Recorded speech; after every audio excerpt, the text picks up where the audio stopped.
There we are. Thank you, Brooke. Can you all, hopefully y'all can all hear me now. Welcome. Good morning. Good morning. Thank you all for joining us here at United Way of Greater Nashville in our virtual tour Tuesday. My name is Darius Moore, and I'm an account manager with United Way's workplace engagement team. I have the great pleasure of leading and working with this Tour Tuesday series. So Tour Tuesday serves essentially a four kind of fold purpose. First of all, it gives everyone from the community, folks from the community here in our Middle Tennessee area and really abroad, an inside look at the great work that's happening in our community through United Way's partner agencies. And then it also serves for fellow nonprofits here in the area, nonprofit staff. It's a great way to learn about other service providers and programs that might be really beneficial to your clients and those individuals in the community and families that you serve. And then for those looking to get involved, it's a great way to hear about some of the current volunteer and engagement opportunities. And lastly, definitely something we want to make sure is included for our donors, this is really a fantastic way for you to hear about the agencies who really put your money to good use in terms of serving and impacting the community in a really meaningful way. So while we do hope that everyone today is able to get together at some point really soon, we wanted to make sure that we kept this going in a virtual space. And so each Tour Tuesday, agencies and programs from across the greater Nashville region will come together to discuss some of the current community conditions and some of the different things that are facing our community. So during today's tour, we will discuss how these different partners provide children with the tools and resources they need to ultimately be successful, because that's what we know will long-term benefit our community. And so and we have the great privilege of being joined by some of our wonderful representatives from some of our programs here under the United Way umbrella. Today, you'll have the opportunity to hear from the Imagination Library that we love oh so much of Middle Tennessee, our Read to Succeed program that is doing incredible work in the community, and then the Raise Your Hand program, which is very substantial in throughout the region, but definitely in some of our main areas that we serve, and we do love the work that they're doing. So, and then obviously this is probably going to provoke some questions and some thoughts and some things that you all want to hear more about. So at the end of today's session, there'll be a Q&A opportunity for all the intended attendees and everybody on the call to ask some of our panelists some specific questions, and I will navigate the Q&A portion of that once we get to that portion. But save all your wonderful questions, write them down to the side. As I tell my daughter all the time, make sure you write your questions down. If you have something you want to ask, we definitely want to hear it. And somebody else might have that same question. So please be sure to ask those questions at the end of our session. So at this time, I want to go ahead and introduce some of our amazing panelists and let them tell you a little bit more about the work that they do and the programs that they represent. And also how they serve the community. So we'll start with one of my favorite people that leads one of my favorite programs, Miss Brooke Siegel. Brooke, I'll let you start and take yourself off mute and share a little bit about the Imagination Library of Middle Tennessee. Oh, thank you so much. Hey guys, I'm Brooke Siegel, Manager, Imagination Library, Middle Tennessee. I'll give you some quick facts today. Imagination Library is really kind of a grassroots effort within our communities. We're in all 95 counties across the state of Tennessee. And in the past kind of 15 years, it's expanded internationally. So it's a huge program. It's making big impact in just about every space our children are in. My particular program, we focus on children in Davidson, Sumner, and Williamson County. I serve about 50,000 children and families right now. And I have the unique opportunity to be in a really large space under the United Way Greater Nashville umbrella. So not only do we provide free age-appropriate books mailed to a child's home every month once they're enrolled, we have other huge partnerships across the city with health departments, government, hospitals, pediatric dentists, community partners such as Kidsville at the Parthenon, and just about everywhere you can think of, we are at because we want to meet these children and families where they are so they don't have to come to us. That's an important piece of early literacy and access to these books. We know with access to these books, the children are going to be able to identify more words, have a bigger vocabulary, their brains are developing in a stronger way. They're laying that foundation to get ready to go to kindergarten. We also know long term, just all the good science behind this, that we've got higher graduation rates, less incarceration rates, and we just have stronger members of our community. So Dolly started this program. I don't know if you guys know this or not. Her dad was illiterate. He could not read, he could not write his name. And of all of the things that our hero has accomplished over the years, she's always said Imagination Library is the best thing that she's done in her life. I've got to agree with her. It's a great program. I love my service to this program. I love serving the families and our communities, and we're making big impact in early education and early literacy. One thing I'd like to share with you is this book here, Llama Llama Red Pajama. We're going to kind of do something different. I didn't prepare slides today because I got to be honest, I'm already getting kind of stressed out about the holidays. So I just wanted to read a little excerpt to you from Llama Llama. We're going to kind of chill it down a little bit. So first, with my kids, I want to do a quick exercise with you that I learned from the wonderful Alandria Lewis years ago. So I want you guys to get out your pointer fingers, okay? We're going to get calmed down so we can listen to our book. Now what we're going to do is we're going to smell our flower and blow out our candle, okay? So I want everybody to smell your flower and then blow out your candle. One more like that. Smell your flower and blow out your candle. Do you guys feel better? All right, let's read a little bit. Llama Llama, Red Pajama. I wish you could see the illustrations if you haven't seen this book or read it. Llama Llama, Red Pajama, reads a story with his mama. Mama kisses baby's hair. Mama Llama goes downstairs.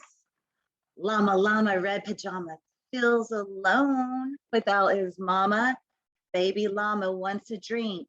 Mama's at the kitchen sink. Llama Llama Red Pajama calls down to his llama mama. Mama says, I'll be up soon. Baby llama hums a tune. Llama Llama Red Pajama, waiting, waiting for his mama. Mama isn't coming yet. Baby llama starts to fret. And then it goes on to tell the rest of the story. And if you're super interested in Llama Llama, you can go to your local library and pick this up and finish up this awesome story. So that kind of in summary is what Imagination Library is all about. Access to these quality books for children and ways that you can take action. I guess we'll talk about that later on. So I'll hit pause there and pass it off to Alandriel. Thank you. Awesome. All right, Awesome thanks, job. Brooke. All right, well, I did bring some slides today, so I'm going to go ahead and share those in just a moment. But my name's Alandriel. I am the Senior Manager of Early Learning and Training with United Way and co-worker of the fabulous Sonia and Brooke. And so I work with the Read to Succeed program. And so I'm going to go ahead and share my slides with y'all. Give me 2 seconds. And if you'd like a copy of these slides, definitely just let me know and I will get them to you. So the Read to Succeed program, we've been around for a minute and we partner with 10 childcare centers in Davidson County, birth to age 5. That what you see on the screen here is a list of our partner centers, as well as sort of their locations within Davidson County. Many of them are within more the core area of Nashville, and some of them are out as far as Madison. and we have a wide variety of partner centers. So the core elements of RTS, we provide a number of supports for our partner centers. And as a former teacher myself, it's one of the things that I love the most about our program is that we really work to help our partner schools be successful in what they need to do to support their kids. And so what you see on the screen here are core elements of Read to Succeed. High quality classroom environments, qualified instructional coaches at every site, high quality professional development for early childhood professionals and stakeholders, which I'll talk about a little bit more in a moment, research-based academic and social emotional curricula, ongoing academic and social emotional assessments, classroom supplies to support curriculum instruction. And really, as a former teacher, like this is one of my favorite parts because I can't tell you how much money I spent on my classroom, and we provide that money for these schools. We also have good quality family engagement, lending libraries at each site, as well as robust classroom libraries. And then we also, a core element is access to green outdoor space for our kiddos. And so that's what we expect, our non-negotiables, if you will, for what we call our Tier 3 centers. Now, 8 out of 10 of our centers are what we consider Tier 3 centers. And so they've got those research-based social, emotional, and academic programs. They've got a full-time instructional coach. They have that lending library of high-quality family engagement. And those Tier 3 sites then, we started last year with this tier model so we could bring more centers on to the Read to Succeed team. And so we started last year with 2 new centers in that Tier 1 space, both 15th Avenue Learning Academy at Bethlehem Centers and Schrader Lane, Vine Hill. And so they are in Tier 1. And what Tier 1 is they get a portion of those non-negotiables within the Read to Succeed program. And so my fabulous Tier 1 sites, and Tier 1 and 2 is primarily my wheelhouse in this program. And then my coworker, Amber Lewis, takes care of our Tier 3 centers. And so my Tier 1 sites, we've been working all last year and this year on the Conscious Discipline Social Emotional Learning program. They get access to a part-time instructional coach. Shout out to my dear Emma, who is fabulous. We are working on onboarding them in the Teaching Strategies Gold Whole Child Assessment Model. It's a very robust assessment model that assesses everything from language and literacy to math and science and physical and social emotional health as well. And we're working within that Tier 1 space. Next year, hopefully, if funding allows, we'll be moving them to the Tier 2 space when they'll get their academic curriculum. And then in a couple more years, then they'll move into that Tier 3 space. But we are hopefully going to be bringing on more Tier 1 sites as we move forward to help just increase our Read to Succeed team in a way that is especially sustainable for our teachers in our partner centers so that we're not giving them all sorts of stuff all at once. So let me tell you a little bit about our impact last year. So, last year was a kind of different year for everybody, a different school year, as 1920 was as well. But within the 2021 school year, we served 994 children throughout all 10 of our centers, that is birth to age 5.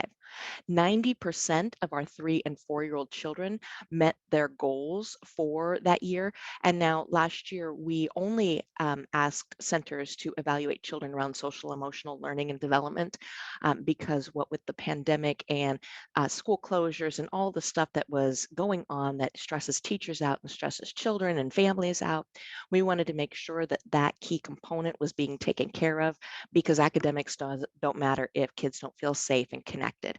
And so we did really well with that because 90% of our kiddos met their benchmark in that area. 95% of them also met their literacy benchmark that we put up for kindergarten readiness as well, and that's up from 76% at the start of the school year.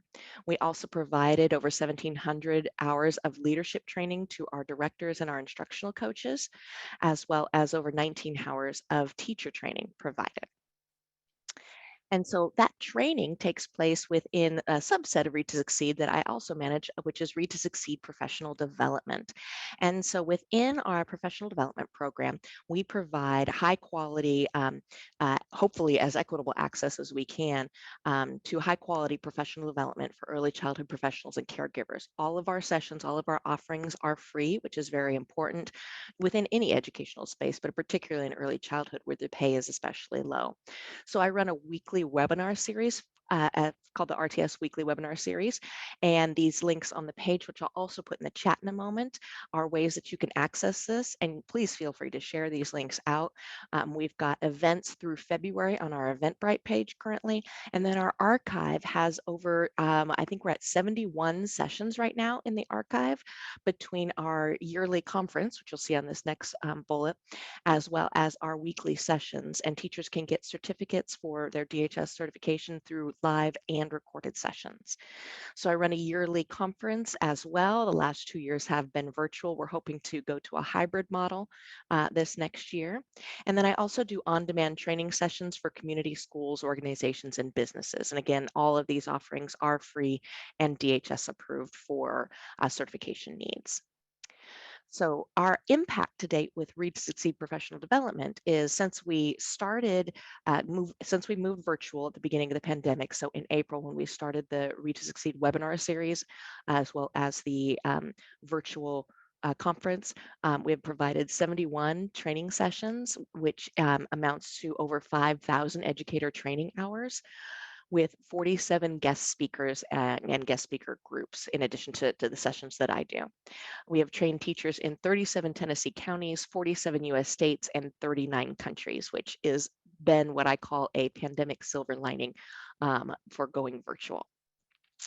Wanted to let you know too that I also run 2 professional development series that are more for adults, more for businesses and organizations that don't necessarily do direct service with children. And those are a series on diversity, equity, inclusion, and justice through emotional intelligence, and a series on emotional intelligence skills for organizational success. If you have any interest in those, please feel free to reach out. I'll put my email in the chat. And that is all of my slides, and we'll do questions and how you can get engaged with that in a bit. And I'm going to turn it over to my friend Sonia. Thank you, Elandria. Awesome. Thank you so much, Elandria. And it's great to be here with such distinguished guests. And to the audience, I would like to say thank you so much for this opportunity to share United Way's Raise Your Hand tutoring program that is preparing, students for a successful future. I do have some slides that I am going to share with you. All right. All right, is that good? Can we see? Okay, awesome. So with our slides, this is just going to help you visualize how this program really works. And so you've heard the saying that knowledge is power, but I really like to say knowing how to read is powerful. So in every county, we have children who are not reading on grade level. And Raise Your Hand was created in 2012 as an education service designed to improve literacy rates for students and to help them stay on track for high school. So we have been working at this for a while, and it's really great to see the program grow. What's unique about our program is that we surveyed stakeholders and school leaders to help us identify these barriers that would hinder a child from increasing their literacy skills in this type of program. And so what we found is that, if we eliminate the hunger distraction and peer competition in classrooms, unintentional lessons, and the stress placed on parents for program fees or transportation, then these are barriers that will help, once removed, help these students, flourish in the studies that they're given in a secluded, small, intimate setting, which is typically before school or after school. Then we recruited teachers and asked them to develop intentional lessons for these students where their weaknesses were. And so we've seen great success with that. But that sounds great.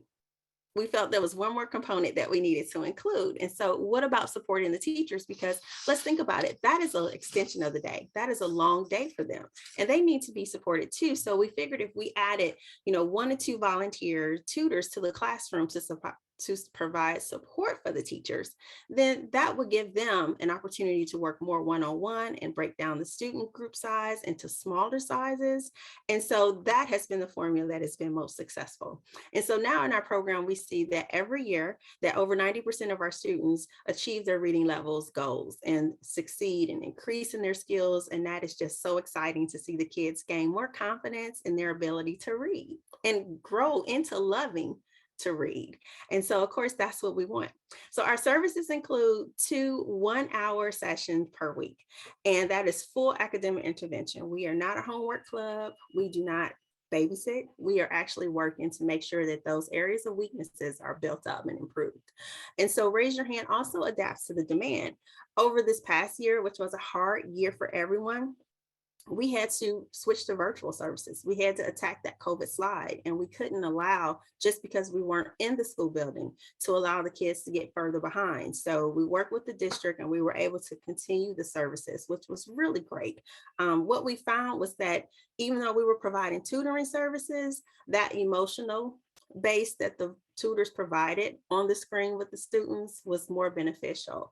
And that really helped the kids give a sense of assurance that it's going to be okay, because it was a scary world last year, trying to figure out what we're doing and how everything changed it in an instant. So we were really happy to be able to provide that piece to the students. We've also increased our grade level. So now we serve 1st through 4th grade students. And we also offer school credit for high school and college students who want to use Raise Your Hand as a service learning project. So Raise Your Hand has grown over the years, and we're super excited about this program. I'm going to switch slides. Hope I don't mess this up.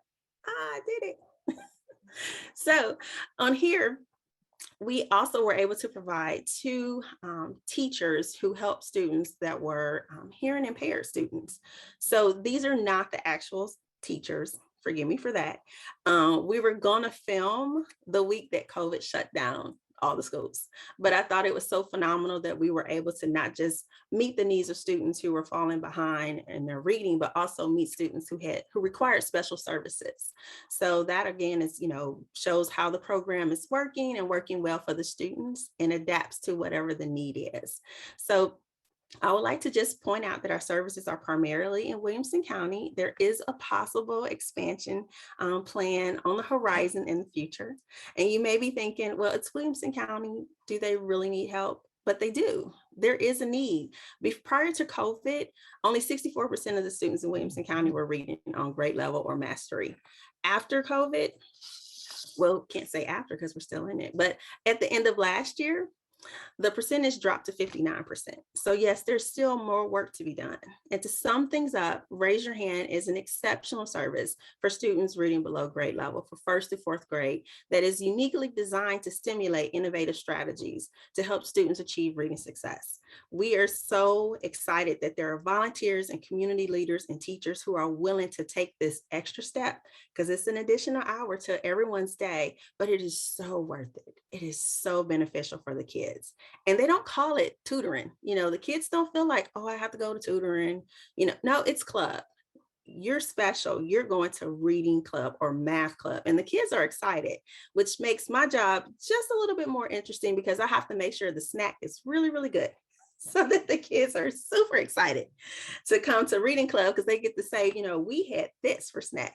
So a little bit of pressure, but it's okay. I can handle it. On our last slide, I want to show you. This right here just gives you a 5-year progress report of what we've done. And this is a combined average of reading and math classes put together. We are currently servicing 13 schools. It is a grant that the schools receive. So we do help support the teacher. We do extended contracts with the teachers to provide those lessons, and then the volunteers go in to assist the teachers. We do provide transportation home for the students. So mom and dad don't have to worry if they're a 1-car family, how we're going to get him, little Johnny back and forth to programs. We do provide that. So we're super excited to be able to do that and continue the program. We're almost close to our 10-year mark. So maybe a little celebration is in store for there. But also we do a preschool partnership because we feel like, the earlier we can get to the kids, which you do have your Read to Succeed and Imagination Library, who's doing great work out there reaching our younger students. We like to make sure that they have their own library. So each year for the National Reading Day, we provide a little mini library for the kids. So it's a kit that comes with 5 books, but it's their books and they get to have that. That's their own personal library, because after age 5, you don't get those imagination library books anymore. And my boys cried. They got excited about going to the mail because that was their mail. And once that ended, it was like, what do we do? So we make sure that the kiddos in preschool continue to get their books. Those that are at that 4 to 5 who are about to age out. So we put action into creating solutions that work. That is something that I love about United Way, is that, we definitely are someone who we recruit individuals who care about what they do. And that's something you'll find across the board. All of us care passionately about what we do and helping and serving the community. So it does benefit the students and it does benefit the community. And we're just so grateful for the generosity of the community that allow these programs to continue to go on. So on behalf of all the parents of Raise Your Hand, I would like to say thank you, because your support is impacting the future of their children. And if you're interested in taking a virtual tour, please visit our website. We have a video there that's a virtual tour that you can take. And if you feel inspired to join us to help these students succeed, you can join us as a volunteer tutor. There's no experience necessary, and your commitment is only 1 hour a week. So I understand we're going to take questions a little later. I do appreciate this opportunity to share Raise Your Hand, and thank you guys so much for your support to United Way. That's awesome. That's awesome. Well, thank you. I thank all of you, Sonia and Alandra and Brooke, for sharing more about your program. Obviously, we know you, all of you do very, very impactful work in the space of early childhood literacy. We know early literacy and reading at grade level is critical for the success of students' long-term ability to learn and thrive. And so we're grateful for all of you and for the programs that you lead. And actually, Sonia, that was a great segue. You talk about the people that's necessary for the program to be successful, and having those opportunities for folks to actually get involved and volunteer. I'd love to talk a little bit more about that with all of you, talking about your programs. What is the role of volunteers in partnership within the context of each of your programs? And we'll throw a little curveball, and we'll start with the Landry, and then we'll go over to Sonia, since you've already teed it up. Yeah, sure. Thanks. So volunteering right now is a little tricky within the Read to Succeed centers because, as with many schools, they're not allowing visitors in. I know that will hopefully be changing soon, but currently, within the Read to Succeed professional development, we totally could use volunteer presenters. And so if you or somebody you know would love to present on a topic around whatever your expertise is, please just reach out and let me know, and we'll see about fitting that into our schedule. I'm constantly on the lookout for volunteer presenters. I've been very, very pleased that we've had so many, almost close to 50 individuals or groups that have been guest presenters, and I've only had to pay like 4 or 5 of them. So it's been really amazing how the community has really come together around this need for teachers to have high quality training. And so that's pretty much it for volunteers. So Awesome. Thank you for sharing, Alandra. you're welcome. Tanya, we'll let you share a little bit more, since you've already plugged it so very well. So volunteering with us this year, we're in person. We went from a virtual platform back to in person. And so we typically will have up to 3 volunteers in a classroom. We did scale back this year just because we wanted to reduce the number of the number of volunteers in the classroom. So we only are pairing 1 volunteer. Max is 2. It just depends on the classroom size. And so to get involved, all you have to do is go on our website and sign up, through the application. There is a small training that you do. It's about a 45-minute training that we go through. And then there's a background check required for volunteers that are over the age of 18. We do cover that fee, but you do need a code. So once you complete orientation, then we go ahead and process that code for you.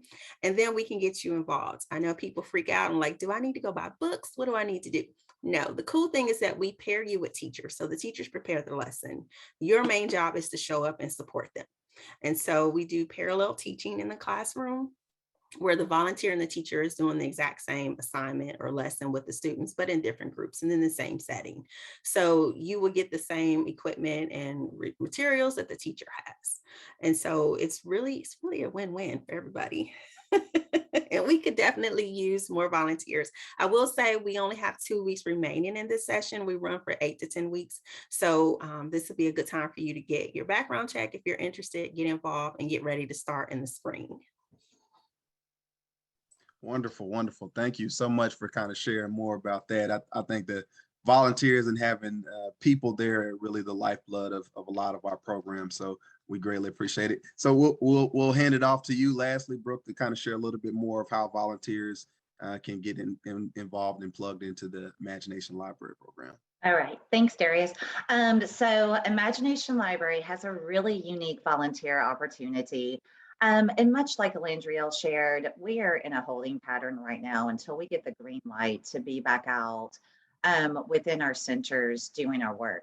But let me tell you about this just to kind of let you marinate on it and be thinking about it. When the world changes back a little bit, we can get back out there.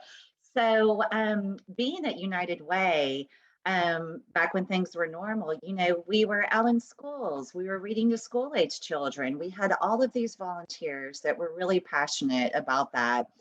And, you know, my age demographic is birth to 5. Well, so that got me to thinking, I want volunteers to read to my kids. So I started a program in 2018 called Read Baby Read. And Imagination Library, Middle Tennessee, is the only place where you can go read to infants and toddlers in and around Davidson County. We'd love to expand that. So if you are interested, we do a small training, because literally all you're doing is you're taking a book like this that I provide for you. I have book baskets at my sites. You may sing a song, Itsy Bitsy Spider. You may read this. It just depends on how your children are feeling that day. The infants, guess what? They lay there and you read to them and their little eyes get so big. It's a great opportunity to make impact in an age group that isn't normally impacted. So we're really living into what this program is about by reading to the children. So what that volunteer opportunity looks like, it can be 1 hour a month, and all you're doing is reading to 3 different classrooms for 20 minutes. And that's it. That's all you have to do is show up and have fun. So when we get the green light, I would love to hear from you guys. And you can go onto United Way's website, visit the Imagination Library page, and drop me your name there. I'll be looking for it. That's awesome. That's awesome. Thank you so much for sharing, Brooke. And I will say that volunteering is I say the gateway drug for getting engaged in partnership. And so, you know, you just got to get a little taste of connecting and serving the community in a meaningful way. And that ropes you in pretty quickly to get really much more involved on a bigger level. And so we love, obviously the babies are the best, you know, we love the little ones. And so I think that's a really easy way to get plugged in to really support the literacy movement that we have going here in our area. So and as we're talking about, you know, and Brooke, I'm glad you kind of talked about that, and Landrell and Sonia, y'all did as well, as far as where we're at in the space of the pandemic. So kind of looking forward as we're in this space, you know, how have, you know, I want to just kind of ask you a couple tiered questions. So how have each of you adapted your program, and kind of what changes do you think you're going to continue going forward during this pandemic? And we'll start with you, Sonia. So of course, we've always been in person. You know, we feel like it's definitely, a win-win when you're able to be face-to-face with a student and helping them learn. Because of the pandemic, we had to immediately shift to online services because even though Williamson County went back to school, visitors weren't allowed. And so we think it says a lot about our program. We were one of only 2 programs that they allowed into the schools to work with the students during the pandemic. So we had the kids log in during their tutoring sessions and work with the volunteers. So that way they were able to get the one-on-one. Going forward this year, since we found out we were going back in person, we still renewed our Zoom for Education account because you don't know. You don't know if we're ever going to have to go back to a virtual platform. So we kind of have that in reserve. We did learn a lot using the virtual. For one, volunteers can show up on time. That was a plus. But it also just showed us that one-on-one did make a difference, because in the classrooms, we work with maybe 3 to 4 kids. But because they had to go to the screen, it got a little chaotic when we had like 3 kids at the screen. So we realized one-on-one did better. And that gave the kid an opportunity to just really express themselves more openly. And it really did take away all the competitiveness that goes on in the class, because everyone wants to have the right answer. So hopefully I'm answering your question to say that we're back in person, but we have the virtual platform available should we ever need to go back to it as well. No, that's awesome. I think that's a great way to answer that. And I'd also ask, maybe share a little bit, and you kind of highlighted a little bit of them, some of those silver linings and some things that you're seeing that you think you're really hoping to achieve kind of by the end of this year based on some of the changes that you've made. Is that for me? It is. Okay.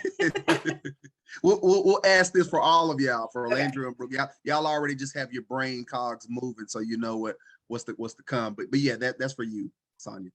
Well, I think the silver lining is that we saw that even with all the obstacles stacked up against us, that the kids were really resilient. They wanted to learn, even though they didn't understand what was going on around them. When they knew it was time for them to pull up to the screen and talk to their tutor, they were excited about it. There was a couple of course I had to log in to set up all the training sessions. So when I'm on the screen, they're like, "You're not Mr. Such and such." I'm like, "No, sorry, he's coming." I'm going to put him in the classroom with you. But that was one of the silver lining, is just to be able to provide that social emotional support for the kids. Because that's what I saw really came out of us working virtually, is that the kids needed support. And, their families and friends, everybody was isolated. So what people use for coping, systems and mechanisms, that was taken out of the game last year. So tutoring and seeing someone outside of your mom and dad was all they had. And so they latched onto that. Going forward, I do want to see more of the high school and college students pick back up, get involved. Of course, everyone's kind of got a little hesitation because we're not sure if we want to go back into the schools because they're back in schools too, just to limit their exposure. But I would like to see them get back involved, because that really brought a nice balance to the program, where we had your retirees, your working individuals, and then you had your high school and college students. So that gave the kids a variety of people to look and lean into. That's awesome. So we'll pass it over to you, Brooke. Same question, and I'll ask that again. Just talking specifically about how you've adapted the Imagination Library program with the pandemic, and maybe some of the changes that you're going to continue that you've adapted going forward. Sure thing. The way that we spread Imagination Library's message is by being out in the community physically. We're at neighborhood events. We are at any space that a kid is at, where we can read, do crafts, share the message of early literacy, and enroll children. So during the pandemic, of course, that was taken away. No more events. So I think I may have had a lot of fun during COVID. We created something called Imagination Library's Read Aloud Club. And I got a little intern, she's homeschooled down the street, to be my videographer. And we read books and invited guests to my side yard over here. We had a Robertson County K-9 police officer come with his K-9 Axel, and we were social distanced in my yard, and I read Officer Buckle and Gloria. So that's just, for example, we went out to the airport and read Violet the Pilot at the airport hangar here in Robertson County. So we got really creative with being outside and doing these storybook clubs. It was awesome. We had a great response. The analytics from social media were fabulous. And just to kind of parlay into something else, I am a big believer in outdoor classrooms. There is a part of a child's brain that opens up and is more receptive to what is being taught and how they engage. So what we did also is we just began as COVID kind of, tapered off a little bit. It got safer to be around others. Um, we were doing storybook trails. There's a map on the Governor's Early Literacy Foundation website where you can go look. I think there's about 43 different storybook trails now. So what we would do with Imagination Library is hold events there. So not only are you getting fresh air, exercise, literacy, and that community connection once again, you're enjoying beautiful Mother Nature. So there's a map there, go take a look. But we basically pivoted everything to an outdoor format, and guess what? It worked, and we were social distance, but we were packed at everything. So those are things that we will continue to do. Those are things that we will continue to promote because they're so important, and the science behind it is real and impactful. Let's see. I think that's it. Story unfortunately, Read Aloud Club has kind of hit pause for a while because we can't be back in person on a greater level now. But you can go visit Imagination Library in Middle Tennessee Facebook page and catch up on all those old videos. I love it. I love it. I love that. So that you already kind of teed up the. Thank you for sharing, Brooke. You already kind of teed up some of the silver linings that you've seen. What are some of those kind of aspirational goals and kind of some things that you want to achieve by the end of this year? Well, let's see. So my big thing is making sure that every eligible child is enrolled for Imagination Library that can be. Some of the ways that we do that, of course, meeting families and children where they're at. And one of the ways I do that is with my birthing hospital initiatives. So I work with Vanderbilt Children's Clinic, St. Thomas Midtown, Williamson Medical Center, all of the health departments, and then Sumner Regional. And what we do is we have volunteers within the hospitals that enroll the moms in their, they talk to the moms and enroll the babies at birth so that they're getting those 60 books added to their home library by the time they go to kindergarten. So what we want to continue to do is raise that percentage of enrolled children from birth.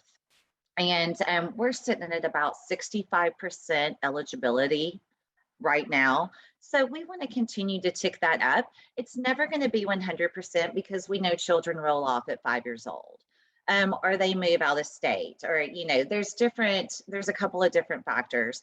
But our goals are always to keep ticking that enrollment rate up.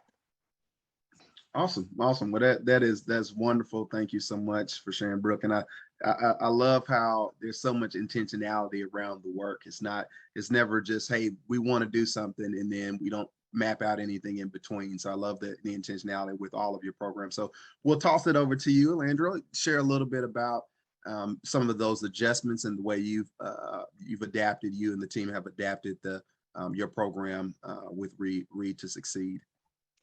Absolutely. So, as Sonia and Brooke have said before, like the pandemic is super challenging for everybody, but especially for educational spaces. And so, all of our centers ended up being shut down for a while in the very beginning, and many of them were working on trying to figure out how to deliver at least some connectivity with their families virtually. Thankfully, eventually they were able to open back up, and I think we're finally, I think, at the point now where centers are starting to recover. Unfortunately, and that's not necessarily true with centers throughout our community. It's honestly, we've been told that the partnership with United Way has been one of the things that's been able to keep our centers healthy, throughout this whole thing. But so we've obviously, my coworker Amber and I have obviously had to stop going into our centers, which is no fun because I don't get to play with other people's babies. But we are connecting much more virtually, and we've pivoted from moving all of our trainings from in person to virtual, and that has actually been, speaking of silver linings, been amazing. I've always been really big on that equity of access to training for teachers because teachers can't always get to a physical site.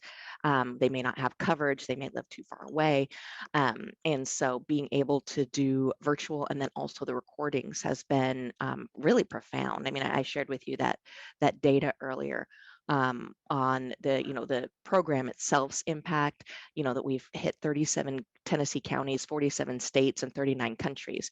We went from three trainings a year plus the conference, where we hit maybe 180 to 100 teachers each training, to hitting, so that would be maybe like 500 a year of teaching hours, to over 5,000 in the last year and a half, right? And that's just proven to be really amazing. We are seeing attendance kind of tick down a little as life goes a little bit back to normal, just simply because I think people are a little zoomed out. So we're very excited to start going back in person for training, as well as to be able to visit our centers. Um, and but I'm never going to get rid of this virtual platform. We're meeting the needs of too many people, and to answer your question too about and also the other way we pivoted, and I mentioned this earlier, is we usually collect data from our centers on the whole child, everything from physical, social, emotional, to all of your academics as well. And we pivoted to really just around social emotional. And this year we added a little bit more, and then next year we'll add the rest of those domains back. But we're kind of adding those back in slowly because centers are still really struggling. Employment right now has been a significant struggle for centers, and largely because of how low teachers get paid within the early childhood space. Where I'd like to go between now and the end of this year is I'm starting to look for sponsorships for Read to Succeed professional development, so that we can kind of take the program sort of to that next level. I'd like to be able to purchase an event platform, so that one of the big issues in early childhood is that our early childhood teachers are not often treated as professionals, even though they do a tremendous amount of work across a wide variety of areas. And being able to provide them with professional level experiences, like I feel we do that now with the quality of the training. I'd love for it to actually look that way as well. So having a conference platform for our conference in the summer.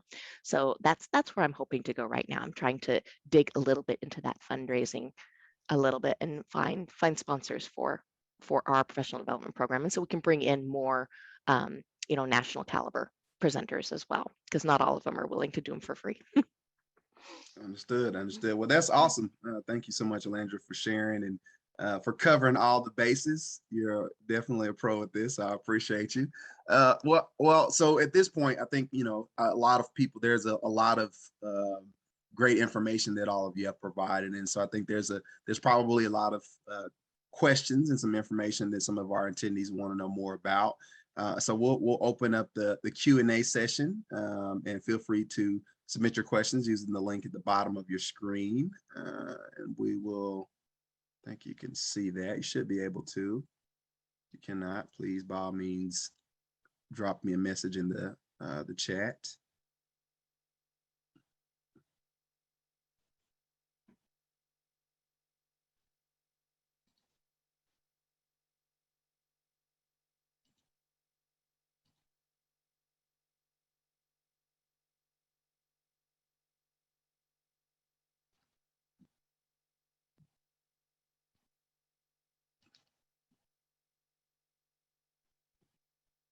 We have one question from Miss Cheryl. She asked, how can I sign up a child for Imagination Library? I'll volley that to you, Miss Brooke.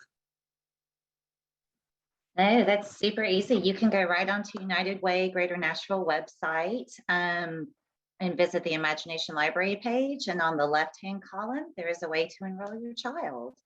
If that's not your thing, you can call me. We can do it over the phone. So whatever you feel comfortable with and is the quickest way for you to get it done, it literally takes about 2 minutes of your time to enroll online with the child's full name, birth date, address, parent name or caregiver name, phone number, and email address. It's that easy. And then books show up in about 8 weeks. So to follow that up, Ms. Cheryl also asked, what is there a cost associated with the program? Zero cost, Cheryl, free, free, free. And the great thing about this is there's a blue ribbon committee of educators that pick out these books every year from the Dollywood Foundation. So not only are they age appropriate, they're high quality, and these are great hardback and softback books that children can build their library with. Awesome, awesome. Keep them coming, folks. Keep them coming. So, and Landry, thank you for sharing. The program is free for everyone, no cap on families, for all of the programs for Imagination Library specifically. So and that is one of the great things that as you guys have put more questions in the chat, I'll share.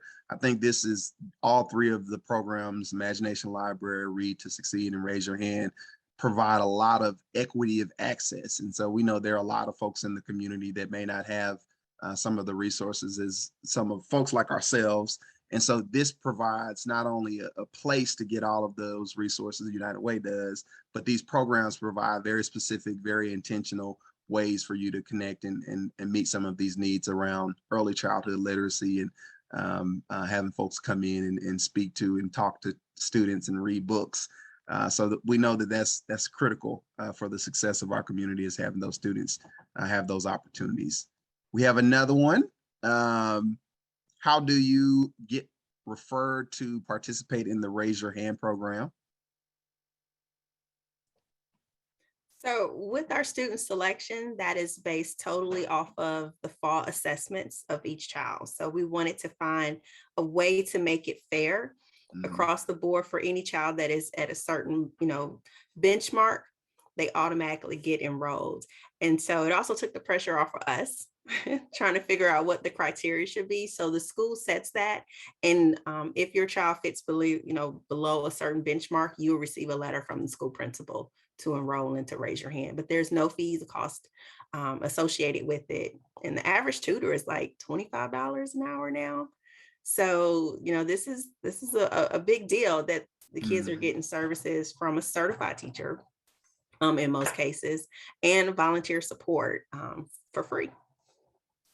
That's awesome. That's awesome. Thank you so much, Sonia, for sharing that.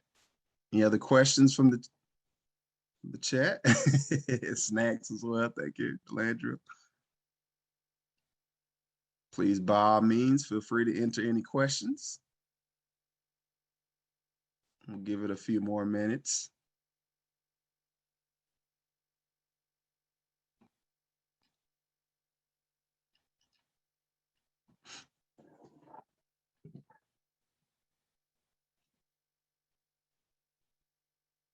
Well, as we're waiting for a few more questions to drop in the chat, I'll just kind of wrap up. So I know there probably are some folks on here that may have some more questions about today's presentation and some of the information that's shared. So each of the attendees on this webinar will receive a follow-up email with my contact information, as well as the contacts for Alandriel, Sonia, and Brooke, the representatives from their individual programs. But thank you so much again to Brooke, Alandriel, and Sonia for taking the time out today. You definitely didn't have to do it. We know you got plenty on your plate, so we appreciate it. And I know I speak for all of us when I say thank you so much for this virtual series and this virtual space. And we're so grateful for the work that all of you continue to do. And at the time when the community needs it the most. So thank you so much to all of you that do the work. Obviously, we're grateful to our United Way for the work that they do and the way they partner with all of the supporters in the community. So thank you so much. Again, if anyone has any additional questions, please, by all means, feel free to reach out to me and you'll get that follow-up email and we'll share that out with the rest of the team as well. So thank you. We'll give you 4 minutes of your day back and hope you have a wonderful rest of your Friday evening, Friday Eve, and a wonderful rest of the weekend. So thank you so much for joining us.